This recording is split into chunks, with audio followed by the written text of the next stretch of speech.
Hello good evening साथियों, स्वागत है आप सभी का आपके अपने YouTube channel CDP coin Himanshu ma'am पर। तो साथियों, आज हम क्लास करने वाले अपनी यूपीटीटी से संबंधित, जिसमें रहेंगे हमारे हिंदी के 50 क्वेश्चंस। तो लगातार क्लास में बने रहना है, सारे के सारे क्वेश्चन आपके एग्जाम के लिए इंपॉर्टेंट होने वाले हैं। तो एक बार सेशन को शेयर कर लीजिए और वीडियो को लाइक कर दीजिए। उसके बाद में शुरू करते हैं अपनी आज की प्रैक्टिस क्लास। जितने भी लोग चैनल पे आते हैं और वीडियो को देखते हैं, अगर वीडियो अच्छी लगा करे तो एक बार अपने जानने वालों के पास में इसको जरूर शेयर कर दिया कीजिए। तो चलिए देखते हैं। क्वेश्चन नंबर 1 है, निम्न में से कौन सा शब्द बहुव्रीहि समास नहीं है? आपको बताना है इन चारों में से कौन सा शब्द बहुव्रीहि समास का नहीं है। पहला ऑप्शन है सबल, दूसरा ऑप्शन है पतझड़, तीसरा है बारहसिंगा और चौथा ऑप्शन है नरोत्तम। तो इन चारों में से ऐसा कौन सा शब्द है जो बहुव्रीहि समास का नहीं है? आप लोगों को आंसर करना है। तो क्वेश्चन नंबर 1 का अगर देखा जाए तो ऑप्शन नंबर डी जो है, नरों में उत्तम, नरोत्तम, यही बहुव्रीहि समास का उदाहरण नहीं है। बाकी बारहसिंगा और पतझड़ और सबल ये सब बहुव्रीहि समास के उदाहरण हैं। चलते हैं अगले क्वेश्चन पर। अगला क्वेश्चन है, निम्नलिखित में से कौन सा शब्द व्यक्तिवाचक संज्ञा नहीं है? आपको बताना है इनमें से ऐसा कौन सा शब्द है जो व्यक्तिवाचक संज्ञा नहीं है। पहला ऑप्शन है हिमालय, दूसरा है गंगा, तीसरा ऑप्शन है रामायण और चौथा ऑप्शन है पहाड़। तो बताइए इन चारों में से ऐसा कौन सा ऑप्शन है जिसमें व्यक्तिवाचक संज्ञा नहीं है। जितने लोग चैनल पर जुड़ चुके हैं सभी लोग एक बार क्लास को अपने जानने वालों के पास में शेयर कर दीजिए। जिनको यूपीटीटी का एग्जाम देना है उनके हर व्यक्ति के पास तक इसको शेयर कर दीजिए जो आपके जानने वाले हैं। और अगर क्लास अच्छी लग रही है तो वीडियो को लाइक कर दीजिए। इस क्वेश्चन का सही आंसर हो जाएगा ऑप्शन नंबर डी। क्या हो जाएगा?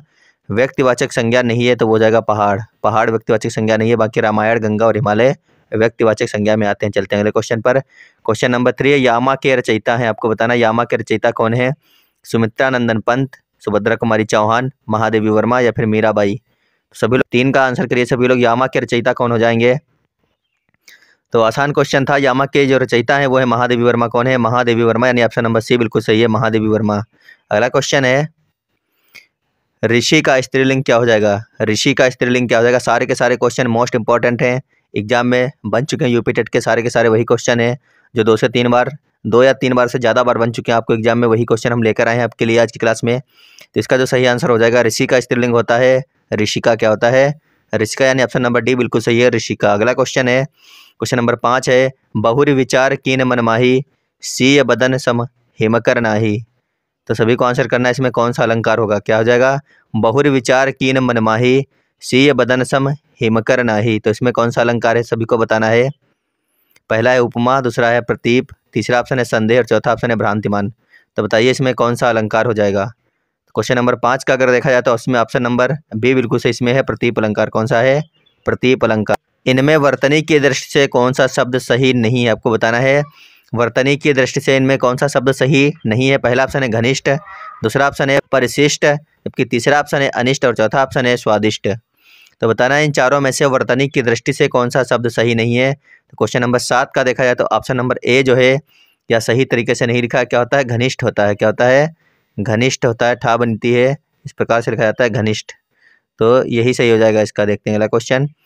क्वेश्चन है, नल बूंद बूंद टपक रहा है, वाक्य में बूंद बूंद शब्द है। आपको बताना है क्या है? संज्ञा है, विशेषण है, क्रिया विशेषण है या फिर क्रिया है। बूंद बूंद शब्द क्या है? क्वेश्चन नंबर 8 का सभी को आंसर करना है। तो सभी लोग एक बार आंसर कीजिए, लगातार क्लास में बने रहना है और वीडियो को लाइक कर दीजिए। तो चैनल को सब्सक्राइब कर लीजिए और एक बार इस क्लास को अपने सभी साथियों के पास तक शेयर कर लीजिए जिनको यूपी टेट का एग्जाम देना है इस बार। तो इस क्वेश्चन का अगर देखा जाए सही आंसर हो जाएगा क्रिया विशेषण। क्या होगा? क्रिया विशेषण, ऑप्शन नंबर सी बिल्कुल सही है। देखते हैं अगला क्वेश्चन। क्वेश्चन है, वियोग श्रृंगार की स्थिति नहीं है। इनमें से ऐसा कौन सा ऑप्शन है जो वियोग श्रृंगार की स्थिति में नहीं आता है? पहला ऑप्शन है प्रवास, दूसरा है मिलन, तीसरा है पूर्वराग और चौथा ऑप्शन है मान। तो इन चारों में से ऐसा कौन सा ऑप्शन है जो वियोग श्रृंगार की स्थिति का नहीं है? तो काफ़ी आसान क्वेश्चन था। मिलन जो है यह वियोग का नहीं होगा, तो ऑप्शन नंबर 20 का सही हो जाएगा। देखते हैं अगला क्वेश्चन। क्वेश्चन है, उत्तर प्रदेश सरकार द्वारा सन 1947 में गठित देवनागरी लिपि सुधार समिति के अध्यक्ष थे। आपको बताना है कि 1947 में जो समिति बनाई गई थी उसमें देवनागरी लिपि सुधार समिति के अध्यक्ष कौन थे? डॉक्टर धीरेन्द्र वर्मा, संपूर्णानंद, आचार्य नरेंद्र देव थे या फिर इनमें से कोई भी नहीं थे। तो क्वेश्चन नंबर 10 का देखा जाए तो ऑप्शन नंबर सी बिल्कुल सही होगा। समिति के अध्यक्ष थे आचार्य नरेंद्र देव। कौन थे? आचार्य नरेंद्र देव। अगला क्वेश्चन है, किस विकल्प के सभी शब्द परस्पर पर्यायवाची हैं? इसमें से ऐसा कौन सा विकल्प है जिसके सभी के सभी शब्द क्या हैं? पर्यायवाची हैं। पहला ऑप्शन है अग्नि, बहिर और अनिल, दूसरा ऑप्शन है पाषाण, असम और उत्पल, तीसरा ऑप्शन है व्योम, नभ, अंबर और चौथा ऑप्शन है पयोधर, सरोज, उरोज। तो क्वेश्चन नंबर 11 का जो सही आंसर होगा वो होगा ऑप्शन नंबर सी। क्या होगा? व्योम, नभ और अंबर ये सब आकाश के होते हैं, तो यही इसका सही आंसर हो जाएगा। अगला क्वेश्चन है,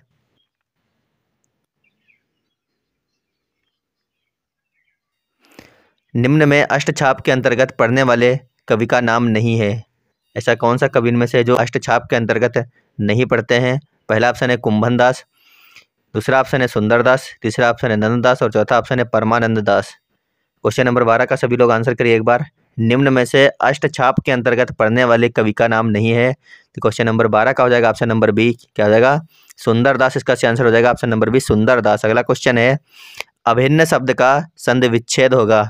अभिन्न का संधि विच्छेद क्या हो जाएगा? तो सभी लोग आंसर करिए क्वेश्चन नंबर 13 का, अभिन्न शब्द का संधि विच्छेद क्या हो जाएगा? इस क्वेश्चन का देखा जाए तो सही आंसर हो जाएगा ऑप्शन नंबर सी, क्या होगा? अभित प्लस ना जो है या अभिन्न का होगा पर्यायवाची अभित प्लस ना। अगला क्वेश्चन है, क्वेश्चन नंबर 14 क्या है? निम्न में से किस कवि को अभिनव जयदेव कहा जाता है? अभिनव जयदेव इनमें से किसको कहा जाता है आपको बताना था। पहला ऑप्शन है विद्यापति, दूसरा ऑप्शन है सूरदास, तीसरा है नंददास और चौथा ऑप्शन है कुंभन दास। सभी लोग आंसर करिए एक बार। अभिनव जयदेव इनमें से किसको कहा जाता है? क्वेश्चन नंबर 14 का ऑप्शन नंबर ए बिल्कुल सही होगा। अभिनव जयदेव कहते हैं विद्यापति को, किसको? विद्यापति को। अगला क्वेश्चन है, मूक शब्द का विलोम होगा, सभी को आंसर करना है। मूक शब्द का विलोम क्या हो जाएगा? अमूक, सूख, वाचाल या फिर हुक। क्वेश्चन नंबर 15 का हो जाएगा ऑप्शन नंबर सी, मूक शब्द का विलोम होता है वाचाल, क्या होता है? वाचाल। अगला क्वेश्चन है, जिंदगी नामा किसकी रचना है?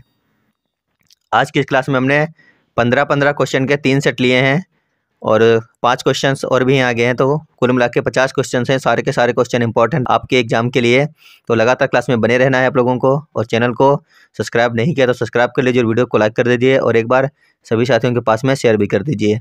तो जिंदगी नामा जो रचना है वह किसकी हो जाएगी आपको बताना था। तो जिंदगी नामा किसकी रचना है? तो इसका ऑप्शन नंबर जो है ए बिल्कुल सही होगा। यह है कृष्णा शोभती की। किसकी है? कृष्णा शोभती की रचना है जिंदगी नामा। अगला क्वेश्चन है, रमणीय में कौन सा प्रत्यय है? रमणीय में कौन सा प्रत्यय लगा है आप लोगों को बताना है। प्रत्यय कौन सा है रमणीय में? इसका सभी लोग आंसर कीजिए, रमणीय में कौन सा प्रत्यय है? तो इसका सही आंसर हो जाएगा अनीय। क्या होगा? रमणीय में जो प्रत्यय लगा है वो लगा है अनीय। क्या लगा है? अनीय। चलते हैं अगले क्वेश्चन पर। क्वेश्चन है, करीम मियाँ ने बच्चों को अपने हाथों दफनाया, वाक्य में कौन सा कारक है?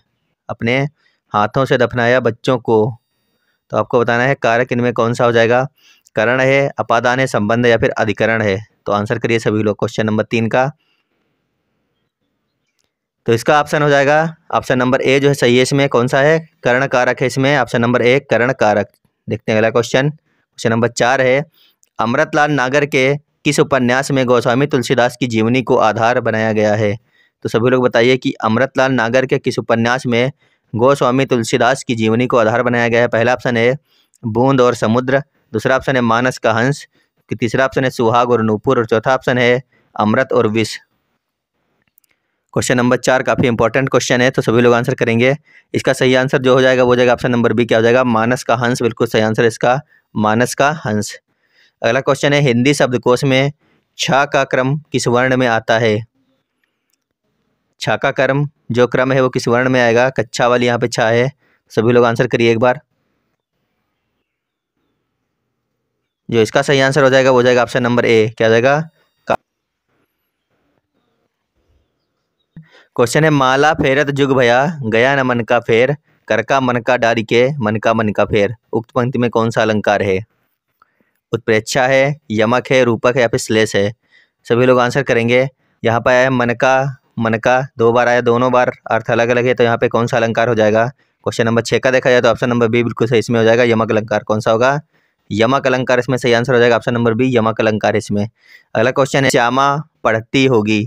श्यामा पढ़ती होगी यह वाक्य है संदिग्ध वर्तमान, संदिग्ध भूतकाल, सामान्य भविष्यकाल या फिर संभाव्य भविष्यकाल।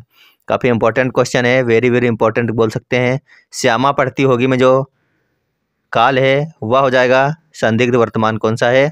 संदिग्ध वर्तमान है। देखते हैं अगला क्वेश्चन। क्वेश्चन है, इनमें से कौन सा शब्द ब्राह्मण वाचक नहीं है? विप्र, भूदेव, स्वयंभू या फिर द्विज। क्वेश्चन नंबर 8 का सभी लोग आंसर कीजिए एक बार। इनमें से ऐसा कौन सा शब्द है जो ब्राह्मण वाचक नहीं है, जो ब्राह्मण के लिए नहीं बोला जाता है? विप्र, भूदेव, स्वयंभू या फिर द्विज।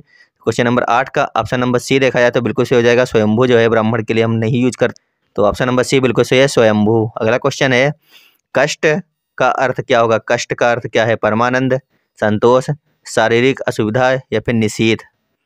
क्वेश्चन नंबर 9 का सभी को आंसर करना है। कष्ट का अर्थ क्या होगा यहाँ पर? परमानंद, संतोष, शारीरिक असुविधा या फिर निषेध। क्वेश्चन नंबर 9 का ऑप्शन नंबर सी बिल्कुल सही है, शारीरिक असुविधा का मतलब होता है कष्ट। चलते हैं अगले क्वेश्चन पर। क्वेश्चन है, सूर्य उदय हुआ और चिड़िया चहचहाने लगी, यह किस तरह का वाक्य है? सूर्य उदय हुआ और चिड़िया चहचहाने लगी, यह किस तरह का वाक्य है? सरल वाक्य है, संयुक्त वाक्य है, मिश्रित वाक्य है या फिर इनमें से कोई भी नहीं। सूर्य उदय हुआ और के साथ में वाक्य जुड़ा है, तो यह किस प्रकार का हो जाएगा? आप लोगों को आंसर करना है, तो हो जाएगा संयुक्त वाक्य। कैसा हो जाएगा? संयुक्त वाक्य हो जाएगा। आप लोगों को हमने पढ़ाया भी है सरल वाक्य संयुक्त वाक्यों के बारे में, हमारी क्लास पढ़ी हुई है। अगर आप लोगों ने नहीं देखी तो जरूर देखिएगा। चलते हैं अगले क्वेश्चन पर। अगला क्वेश्चन है, कस्तूरी कुंडल बसे आत्मकथा किसकी है? कस्तूरी कुंडल बसे किसकी आत्मकथा है? पहला ऑप्शन है मैत्रेयी पुष्पा की, दूसरा ऑप्शन है गोपाल प्रसाद व्यास, कुसुम चंचल की, जबकि चौथा ऑप्शन है शीला झुंझुनवाला की। सभी लोग आंसर करिए एक बार, कस्तूरी कुंडल बसे किसकी आत्मकथा है? क्वेश्चन नंबर 11 का हो जाएगा ऑप्शन नंबर ए, क्या हो जाएगा? कस्तूरी कुंडल बसे यह आत्मकथा है मैत्रेयी पुष्पा की। किसकी है? मैत्रेयी पुष्पा, यानी ऑप्शन नंबर ए इसका बिल्कुल सही आंसर है। चलते हैं अगले क्वेश्चन पर। क्वेश्चन है, द्विवेदी युग के प्रवर्तक कौन है? प्रेमचंद हैं, आचार्य महावीर प्रसाद द्विवेदी हैं या फिर भारतेंदु महावीर प्रसाद हैं या फिर डॉक्टर श्याम सुंदर दास हैं। द्विवेदी युग के अगर हम प्रवर्तक की बात करें तो इसमें ऑप्शन नंबर बी बिल्कुल सही होगा, आचार्य महावीर प्रसाद द्विवेदी। ऑप्शन नंबर 20 का बिल्कुल सही आंसर हो जाएगा। व्यास का विलोम शब्द क्या होगा? संश्लेषण होगा, लघुत होगा या फिर समास होगा या फिर संक्षेप होगा। व्यास का विलोम शब्द क्या हो जाएगा? सभी लोग बताइए एक बार। क्वेश्चन नंबर 13 का आंसर करिए। अगर देखा जाए व्यास का विलोम होगा जो हो जाएगा समास, क्या हो जाएगा? समास। अगला क्वेश्चन देखते हैं। क्वेश्चन है, जो मापा ना जा सके उसको क्या कहते हैं? एक शब्द में आंसर करना है। जो मापा ना जा सके उसको क्या कहते हैं? अपर कहते हैं, अनुपेय कहते हैं, अपरिमेय कहेंगे या फिर अमापित कहेंगे। तो क्वेश्चन नंबर 14 का सभी लोग आंसर करिए। जो मापा ना जा सके उसको क्या बोलेंगे?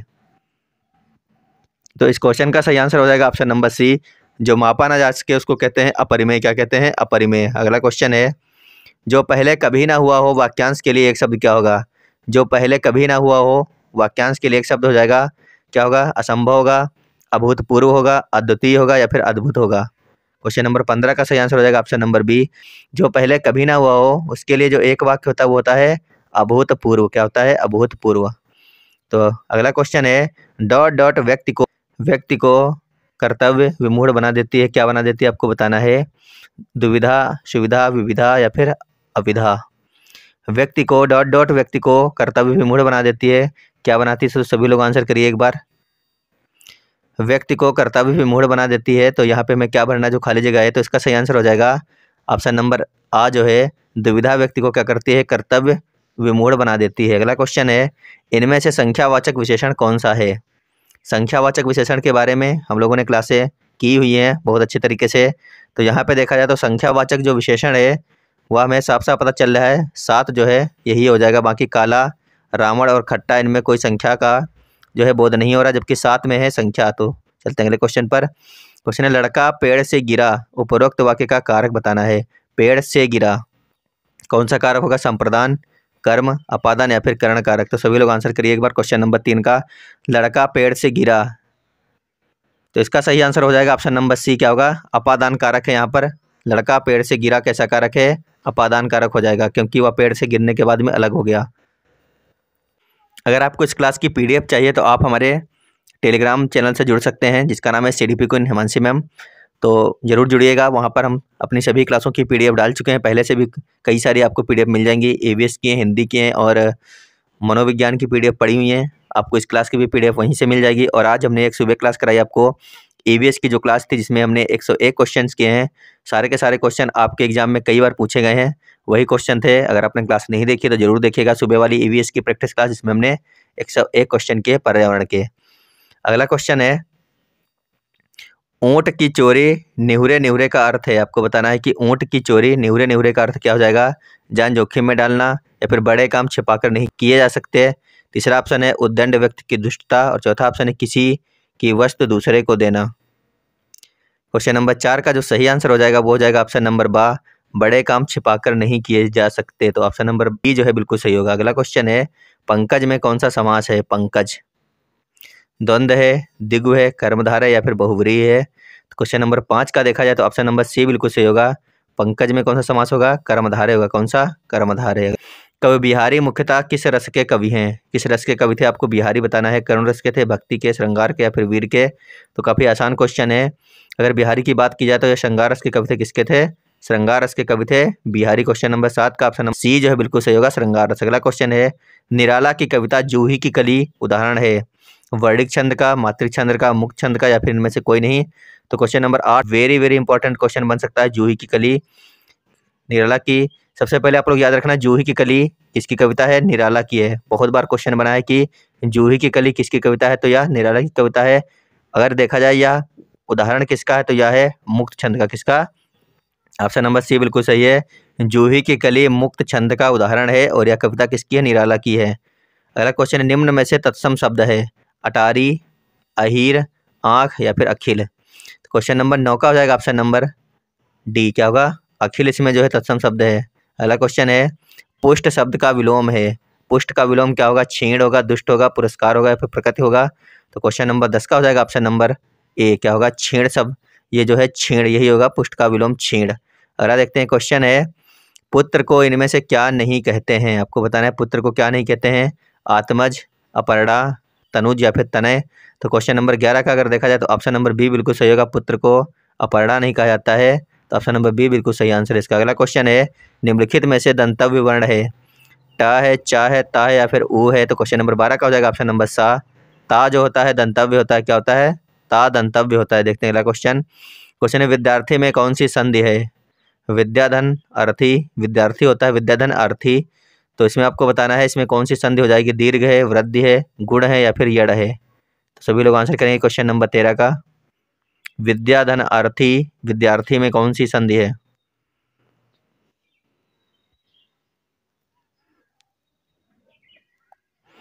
विद्यार्थी में जो संधि है वो हो जाएगी ऑप्शन नंबर ए, दीर्घ संधि है। कौन सी है? दीर्घ संधि। देखते हैं अगला क्वेश्चन।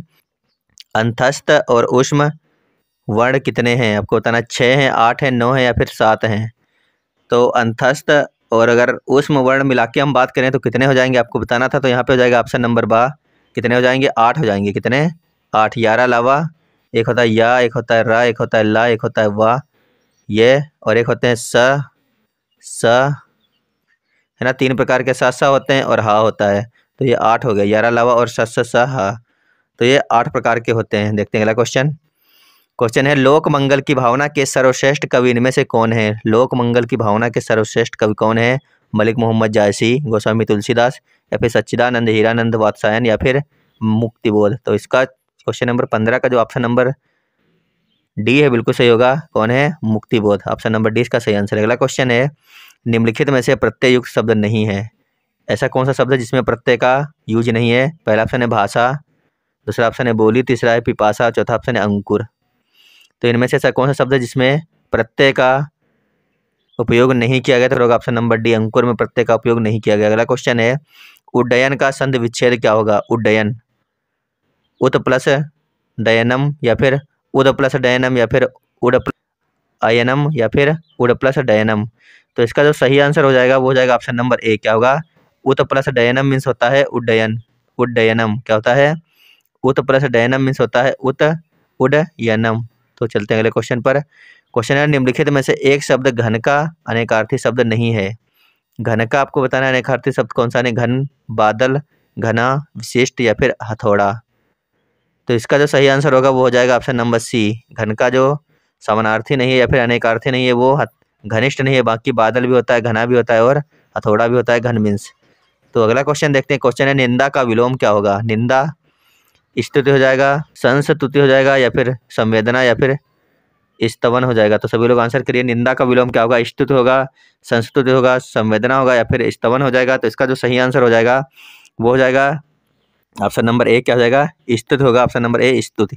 अगला देखते हैं। क्वेश्चन है, निम्नलिखित में से अर्ध स्वर कौन सा है? अर्ध स्वर के बारे में बताना है आपको कौन सा हो जाएगा। क्वेश्चन नंबर 5 का, या है, पा है, छा है या फिर ज्ञा है? तो अर्ध स्वर की बात करें तो यहाँ पर हो जाएगा या। क्या हो जाएगा? या जो है या अर्ध स्वर है। तो ऑप्शन नंबर ए इसका बिल्कुल सही आंसर हो जाएगा। तो दोस्तों आप लोग बताना कि आज की हमारी ये हिंदी की 50 क्वेश्चनों की क्लास आपको कैसी लगी।